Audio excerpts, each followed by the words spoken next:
Welcome to this latest episode of the Duncan Cartledge Online podcast, the online resource for construction professionals.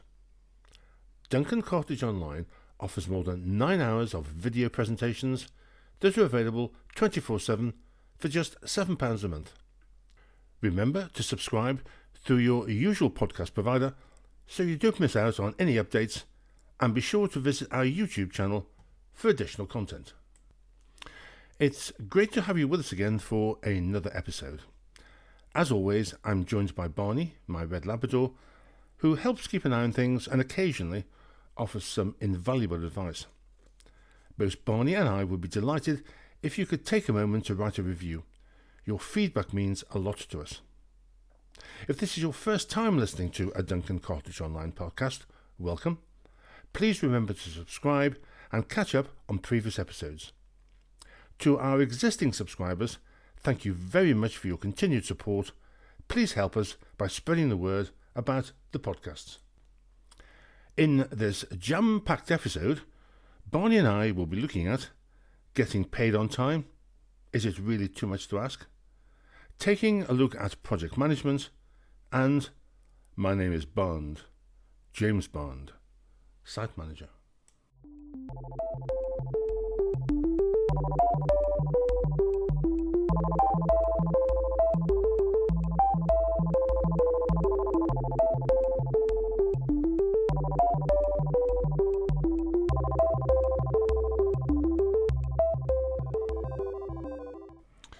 So let's kick off with a look at a constant problem in the construction industry. Getting paid on time. Is it really too much to ask? I was sad to hear this week that Colwell Construction went into administration following mounting pressure on cash flow and operations. The business employed more than 400 people with a revenue to March 2025 of around £58 million. Sad because Caldwell is based in Stoke-on-Trent, where I studied quantity surveying in the dim and distant past. Let's hope a rescue plan can be mounted. The process of administration gives the company protection from immediate legal action whilst the administrators consider how the business can be restructured, but jobs will inevitably be lost and creditors will not get paid, and that will have a negative impact on the local supply chain. Cash flow is and always has been a major problem in construction. A long-running dispute revolving around a late payment when using the JCT design and build standard form of contract has now finally been settled in the Supreme Court. The case goes back to 2022 when an employer failed to pay 2 invoices timeously, and after the second incident, the contractor, Providence Building Services, issued a notice of termination and walked off the job. Since 2022, members of the legal profession have made a very good living, as this case has escalated from adjudication in 2023, who found in favour of the client, to the Court of Appeal in 2024, who found in favour of the contractor, to the Supreme Court in 2026, who found in favour of the client. Ka-ching! The details are that the contractor entered into a JCT design and build contract with a housing association, Hexagon. An application for payment on account of around £300,000 was made, and Hexagon was late with their payment. So the contractor issued a notice giving the client 28 days in which to pay, or they were down tools. Now, as it happened, the account was settled within 28 days. Subsequently, however, another interim payment for about the same amount was not paid on time, and the contractor, who was getting pretty hacked off at this point, decided it had had enough and attempted to terminate the contract on the basis that this was the second time the payment had been missed. However, the contract only allows this course of action when the first payment is not settled within the 28-day notice, leaving the contractor with no choice but to like it or lump it. The ruling clarifies how termination mechanisms in the standard form of JCT, design and build contract, operate, particularly on repeat breaches such as late payment. Contractors cannot rely on one, in this case late payment, in isolation. They must first have had accrued rights to terminate before a repetition of default provides a valid ground for determination. While the judgment has been widely welcomed by clients, I wonder what contractors think, and whether Hexagon treats all its suppliers in this way, or just those in construction. Although it's interesting to note that Hexagon's Google rating is 2. So perhaps their approach is not just confined to builders, and there is a moral here: the contractors should carry out due diligence on clients before bidding for work. Postscript. Remember, although this case was based on the JCT design and build form, most JCT standard forms, including the standard form of building contracts, contain similar termination provision. And now moving on to taking a look at project management. In the last podcast, we discussed some of the career opportunities in construction and the built environment. Carrying on with this theme, we'll take a look at project management. Project managers can choose from a wide variety of employers, including clients and consultants from both the public and private sectors, with either commercial or non-for-profit aims. Over the years, many quantity surveyors have taken the decision to move into project management or construction project management, but exactly what is it? There are literally hundreds of books on project management. Some are generic, some are construction focused. So when I decided to write the Construction Project Manager's Pocketbook a few years ago, available on Amazon and all good bookstores, I decided to carry out a little research. I must admit that I found the definition of project management difficult to pin down. So here's my definition. It's just common sense. Well, perhaps there's a little bit more to it than that, so let's have a look. Typically, project managers are appointed at the beginning of a project and are concerned with developing the project brief, selecting, appointing and coordinating the project team, representing the client throughout the full development process, and managing the inputs from clients, consultants, contractors and other stakeholders. The RICS has its own set of project management competencies and APC route. According to the RICS, the most important skills required by project managers are the supervision of others, leadership, the motivation of others, and organisational skills. In addition to the RICS, and of course the CIOB, other homes for project managers are the Association for Project Management, the APM, and the Project Managers Institute, although the last two bodies for project managers from all sectors, not just construction. A few years ago, I ran a series of APC sessions for a large multidisciplinary practice for both project managers and quantity surveyors working towards the RICS APC. I was surprised, not to say shocked, to discover that the project managers in the group distanced themselves from anything vaguely QSy, as they thought it was beneath them. But does it have to be like that? I don't believe so. First, a bit of history. But we don't have to go back far. In fact, 1960. 1960 was a decade of megaprojects. By the end of the decade, there was an explosion in the development of management systems and control tools to improve the track record for military projects overrunning, both in terms of time and cost.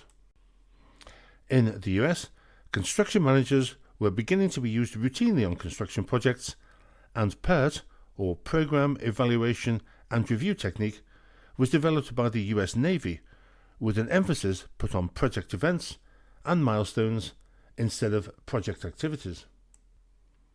Several professional management bodies were established in Europe and in the US. Whereas the previous decade had been dominated by defence and aerospace, the 1970s saw the expansion into construction, who started to use project management and project managers as an everyday management function.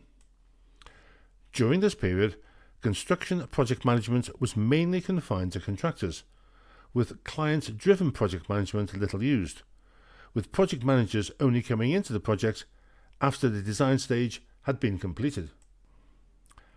However, there was an increased recognition that project management was a profession, with the refinement of project management tools and techniques.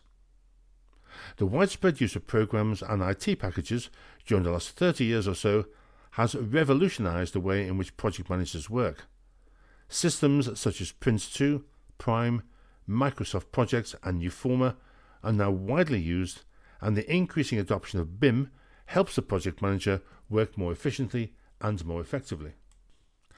For me, construction project management is a mix of generic project management skills and construction-specific project management skills, such as identifying and managing project risks, managing the feasibility and strategy stages, establishing the project budget and project program, advising on alternative procurement strategies, conducting tender evaluation and subcontractor selection, controlling, monitoring and reporting on project progress, and the administration of construction contracts, all skills that QSs have in spades.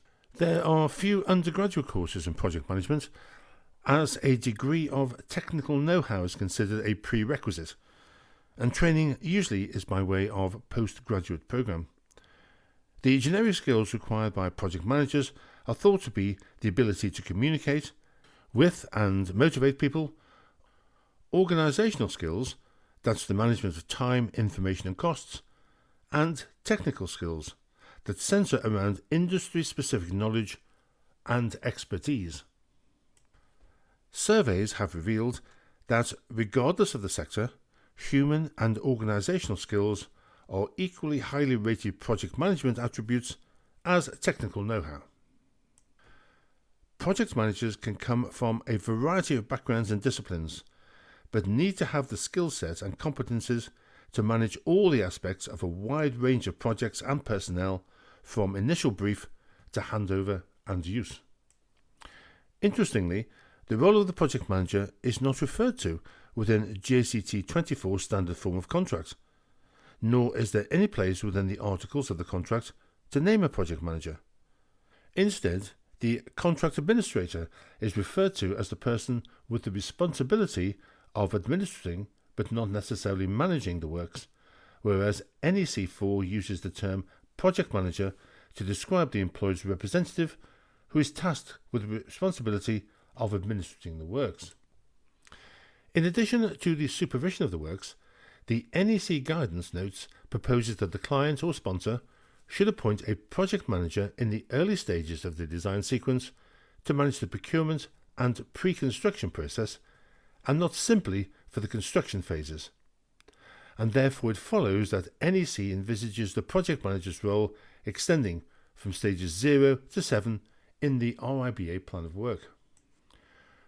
The role of the project manager under NEC 4 can be defined as to communicate and issue documents, monitor the programme and the contractor's progress against the programme, manage the compensation event process utilising change management, access payments and risk management. And finally, have you heard the one about 007 and the health and safety inspectors? While driving past the site of a refurbishment project in Staffordshire recently, two safety inspectors noticed several dangerous practices and decided to investigate. They asked to speak with the site manager, but were surprised when he identified himself as James Bond and refused to let the inspectors onto the site following threats of violence.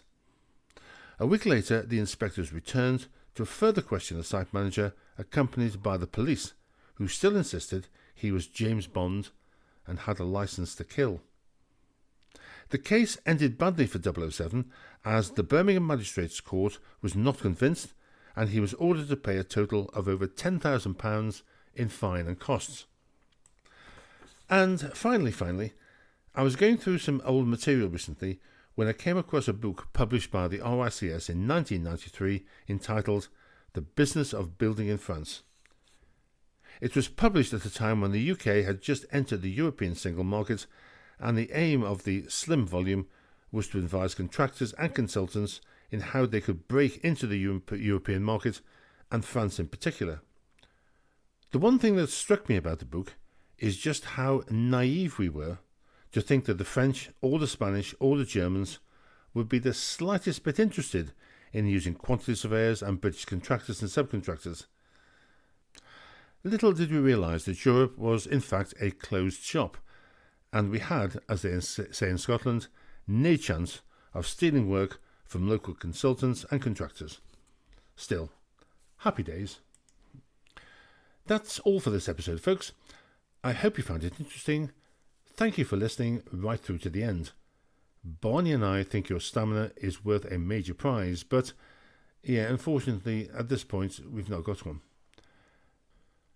This has been another podcast from Duncan Cartledge Online. We'd really appreciate it if you could help us out by spreading the word, subscribing, and if you have time, writing a review. Until next time, thank you for your continued support and take care.